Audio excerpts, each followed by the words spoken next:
All right, so let's pick up where we left off, right? The problem that we discussed is computing the expected number of particles in the left urn at time k.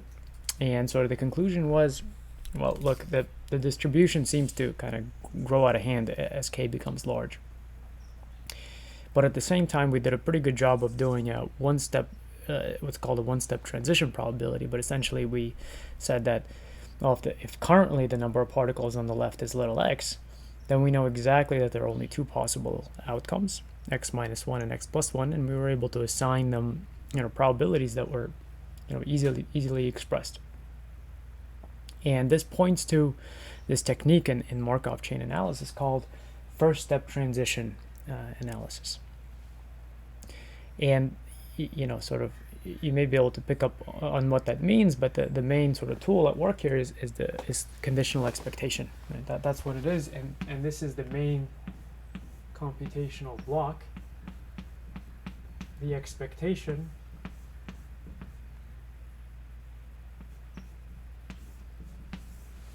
of x equals k plus 1, given, what you know at the previous step, right? First step transition analysis really applies to Markov chains. We haven't quite gotten to establish that xk is a Markov chain, but we'll see that. But so far it's really enough to observe that given some current state of the system, the next step seemed to be pretty easy, right? We knew exactly what the outcomes were, we knew exactly what the probabilities were, and you may be more comfortable from kind of more basic probability courses with writing this. I'm going to argue that it's no different than what I just had on the board a second ago, but let's go with this. If we do go with it, then what are the outcomes? How do we compute this? Well, this xk can go up or down. In fact, it could go down to x minus 1 and up to x plus 1. And here, what do I put? Well, I would put the conditional probabilities. In fact, let me write that very concretely so there's no confusion, right? Here I would put the conditional probability that x plus 1 realizes this outcome, x minus 1, provided or given that xk is equal to x, and the second outcome was x plus 1, and a similar conditional probability is associated with this outcome.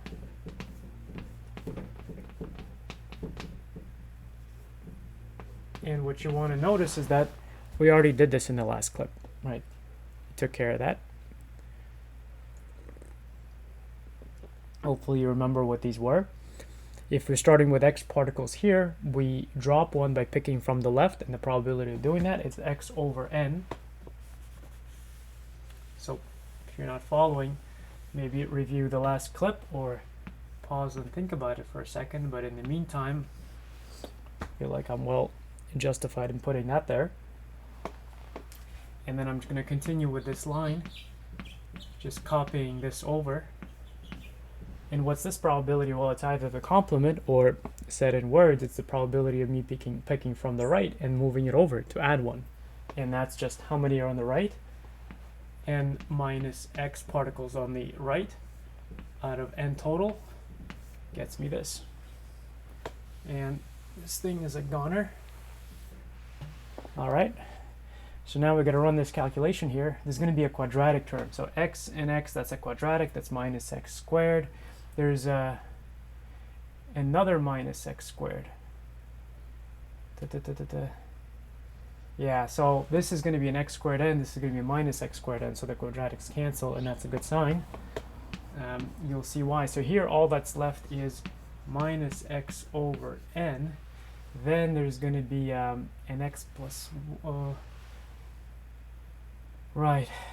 So I'm going to get that one term out. So this one is going to be a 1 plus n minus x over n. So this term corresponds to this one multiplying this whole thing. And what I'm trying to do is really pull out the quadratics from the linear terms.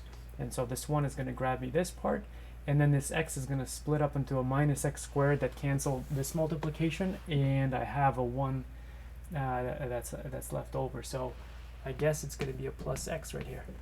So hopefully I did that right. So let's see if we can simplify that a bit more. Let's see, 1. Yeah, I think I got it right. Okay. Yeah. So I'm going to erase this line. And what I want to do here is just simplify this term by pulling out a 1. This is going to give me a 2. So it looks like I'm going to have a leading one from here. I'm going to have a minus 2x over n. That's these two combined. And then I have a plus x. And now, hopefully that's right. And we'll compare with Ross in just a second. Hopefully I'm getting this right. It looks like a 1 plus 1 minus 2 over n x. So let's look at Ross for a second. Let's see. There it is. So you see part A. I guess we're not done with part A yet. So yeah, we gotta wait. All right. So hold off on that for 1 second. Hopefully I got it right. But I, you can see the 1 plus 1 minus 2n. Yeah. Okay, I got it wrong. I'll explain why part A is like that in 1 second. So let's put things a little bit into Ross's notation. So from what you see here, the little n is actually the k. So my time step for him, n is a time step. For me, k is the time step. For him, m is the number of particles. For me, n is the number of particles. So if we can get past that, a little bit of a conversion here. So just kind of as a Ross cheat sheet. His m is interchangeable with my n, the number of particles, and unfortunately his n is interchangeable with my k, the time step. So this is my notation, this is Ross's notation. And now let's see what he means by part A. So what he's suggesting there in part A is that doing this is, the first step in the transition analysis, and now all we have to do is apply the Tower property or conditional expectations to sort of sweep away this problem. Here's how it goes. Start off with mu k is equal to the expected value of x k. So this is sort of the quantity that we wish to compute, and now we're going to do a one-step transition and apply a conditional expectation. So all I need to do is set up my k plus 1. So I'm going to add a 1 here, right? If it holds for k, it certainly holds for k plus 1.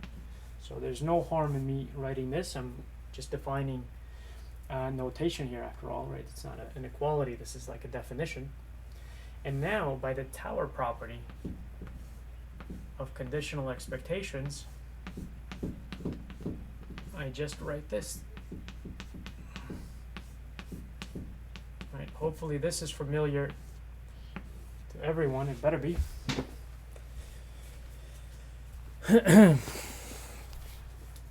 Okay, now you can see why we did all this. The first step transitional analysis refers to the fact that right here we changed the expectation from a k plus 1 step to a one-step move, right? And I have the answer to this. Now you may be a little bit uncomfortable with the fact that I put an x here. So here's how we remedy this. This x is just sort of a placeholder for some value that this random xk takes. But the fact that it's in the conditional here means that we know what this is. So really, I'm perfectly allowed, maybe even encouraged, to simply write that, and then all of these little x's just turn into the big xk's.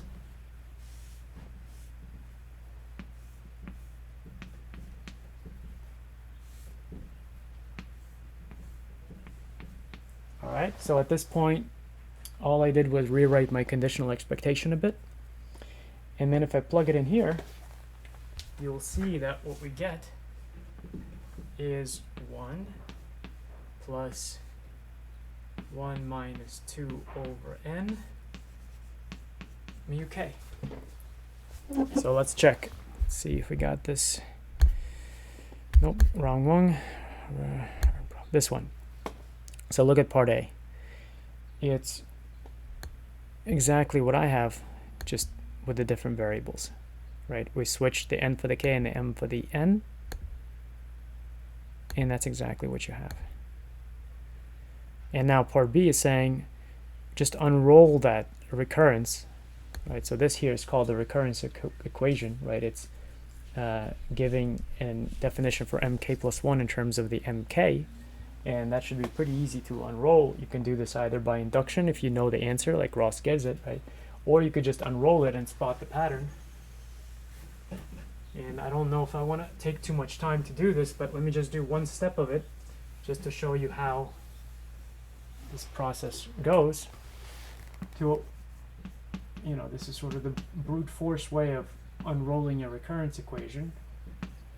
First I write it down.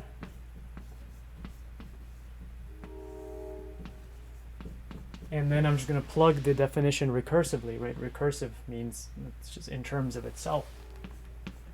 So if I plug that in, I'll get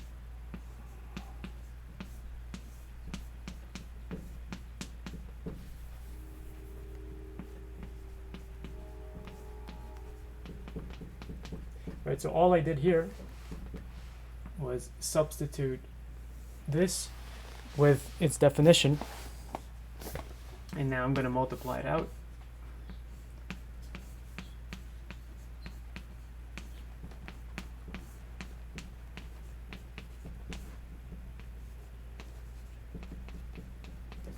And so on and so on and so on, right? So you just keep unrolling it until you spot the pattern, and you should, and I'll leave that up to you.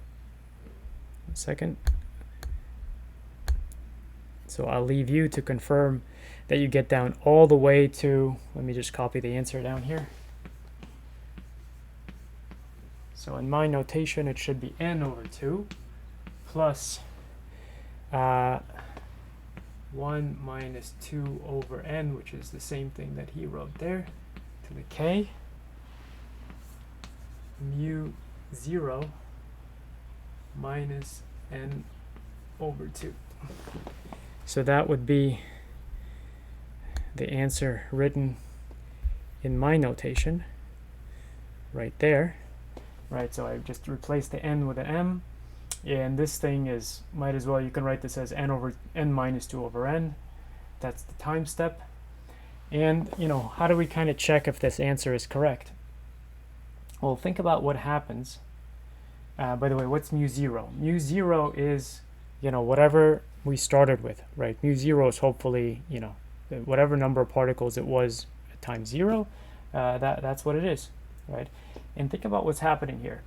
As k goes large, as it becomes large, what happens to this term, right? Like this number here is clearly less than 1, and so when you increase k, this part of the answer is going to get smaller and smaller and smaller and smaller, and that's how you can check your answer, because in the end, after many time steps, you start to see that the expected number of particles in the left urn should be roughly half the particles.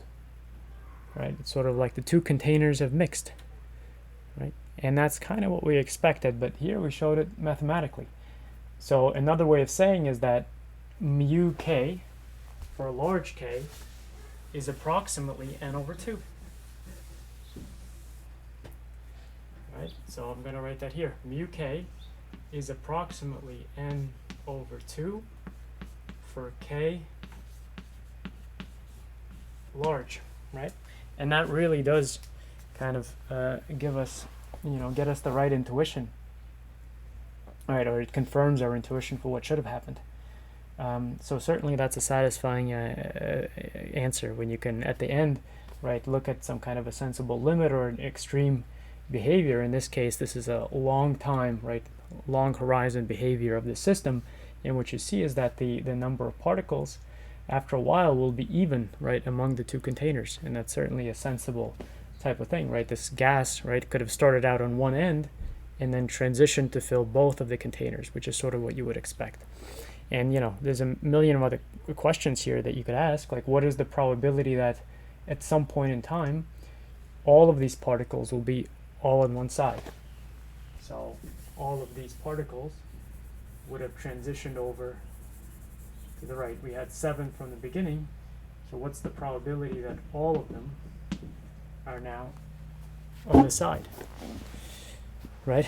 I mean, suppose that happens, like suppose these are 2 adjacent rooms and you're sitting on the left one. You certainly would like to know what the probability is that tomorrow you have no oxygen to breathe, right? So these are the kind of things we're out to compute in this class, and hopefully this gives you an illustration, and you'll get to practice more in the homework.